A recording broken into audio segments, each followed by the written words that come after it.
আসসালামু আলাইকুম। আমি বহুত কথা বলেছি আর বহুত কথা বলি, তার মধ্যে একটা কথা হচ্ছে মানুষ বলে ভালো হয়ে চলো নয় ভালো মানুষের সাথে থাকো। শাস্ত্রের কথাটাই পুরোটাই মিল আছে, এর মধ্যে কোনো সন্দেহ নেই।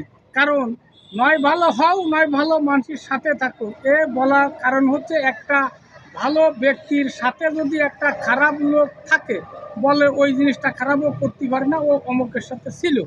আর যে ব্যক্তি খারাপ খারাপ লোকের সাথে যদি ভালো লোক থাকে, তাহলে বলাম বলে ও খারাপ করেছে, কাজের সাথে জড়িত আছে। এই জন্যে শাস্ত্রে বলে নয় ভালো হয়ে চলো নয় ভালো মানুষের সাথে থাও। এই কারণে বলে শাস্ত্রে বহুত কথায় পয়েন্ট টু পয়েন্ট মিল আছে। যে সমস্ত মিল আছে সেই সমস্ত কথাগুলো বলি। কথাটা বুঝতে হবে ব্যক্তিকে না। আল্লাহ হাফেজ।